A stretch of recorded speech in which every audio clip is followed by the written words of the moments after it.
It's a pure lie. Collectivism, the entire way they operate, at its heart, it's the knowledge that money supply control causes the problem. So if you just say that something else causes it and you're fighting that thing, you now have the perfect cover for being the cause of the problem. You know what I just thought of? It's triangulation. You know what I just thought of? It's the rule of human behavior. It's during COVID, the first lockdown, when we were going through this great reset, what businesses were allowed to be opened? The big ones. The big ones. The ones that had the most people milling through them all at the same time. And what did that do? It crushed all the small ones that were able to provide people like you and me with those same services the big ones were able to offer, but for a competitive and lower price and just as good, if not better, services. And who's the biggest beneficiary in the scene of all of that? The single company. Amazon. Yeah. And do you know how Amazon actually functions? How? All of its shipping operations are subsidized by a nowhere near cost arrangement with the post office. Mm-hmm. They don't pay for their business. They don't cover their own costs. So of course they're successful. I mean, if I took a basic element of what I do that accounts for a significant percentage of my total costs and just had the fucking government, and I failed. Yep. I already failed. That's strike one. Hold on. What time is it? Okay, so you did make it. For everyone who forgot who was just tuning in at a later time in the stream, badly this stuff angers me. I gave Phil a challenge to not swear for the first 5 minutes. In his defense, he made it 14, but he wanted to make it to the full length of the episode. Yeah, strike one. Oh, you better take a drink then. So, yeah, if I could displace a good portion of one of the main costs of the business that I carry on, I'd be successful too, because I wouldn't actually have to make a profit.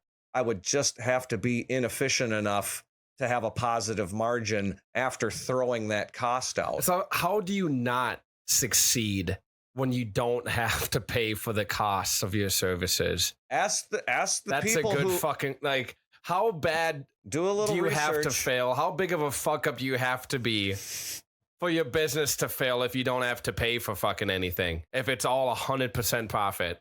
Well, a lot of people like to say that the government is a business, but it doesn't live up to a single requirement of actually operating. Have you ever ordered anything off Amazon? No. I'm guilty. I've never do it. I've ordered there's a lot of shit in this room I have ordered off Amazon. I'll be completely honest. The structure and the concept of how that company works in the current environment. I'm actually an Amazon Prime member. Once you're aware of how it actually operates, I think that if you use it, you have a moral dilemma on your hands.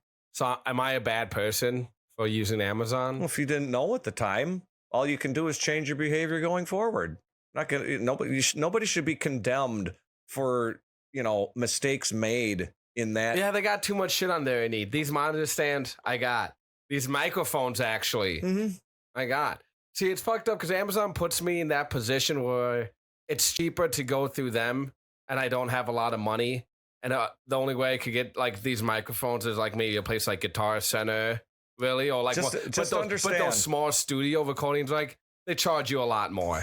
Yeah, and what happens when a company operates for a long time with government assistance and becomes overpowering? What ends up happening every time? They become the government. Everybody begins to complain about them.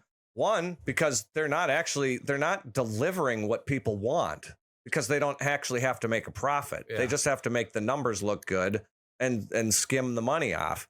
The government's picking up the slack. And whenever the government is bearing the responsibility of a material cost in what is only nominally at this point the market, that entity will always fail, because nobody operating within it is ever held to account. So everybody just operates below what would be market efficiency because they're not accountable. It's what always happens. Every single human being that is ever in a situation where they don't have to live up to anything, very rare that they ever do anything other than fall back to whatever the standard is. And That's all they do. Well, it's making it. Yeah. The news is making it a lot more difficult for people to hold themselves accountable because they're always giving them an excuse. This is your ethnicity. It's not your fault. It's their fault. This this is your religion. It's not your fault. It's their fault. I'm sorry. It is. I'm done granting passes to the general population over their ignorance of all of this. I'm sorry. If you're an individual who's sitting out there in the general population and actually absorbing these excuses that, like, it's my race or my sex or that I'm transgender, that's something that you have made up yourself.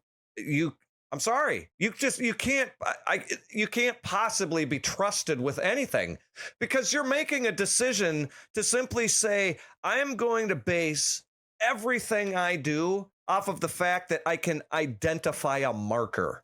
Now, if you passed, and this is what collectivism does, and this is why it always cannibalizes itself. I mean, if you just imagine, if you just forced the entire population to walk through some turnstile thing to be counted in whatever group separation metric it is that they've developed, what would end up happening? What? You would end up having people disagree with where they should be. So the idea that you can actually start anything, that you have a valid starting point for making a statement about any of this stuff by starting with a group is pure nonsense. Because even the people who objectively go in the slots don't want to be in them. So there's no point. The only thing it can do is manipulate people who are just not willing to devote any time to anything. And if you're that intellectually lazy, I'm sorry, there's no sympathy. It's done. People know it. They've got it. They know it in their gut. Yeah, but it's so much easier to point the finger at someone else. I think that's another thing that I don't understand. But I think everyone does that at some point in their life. Some longer than others.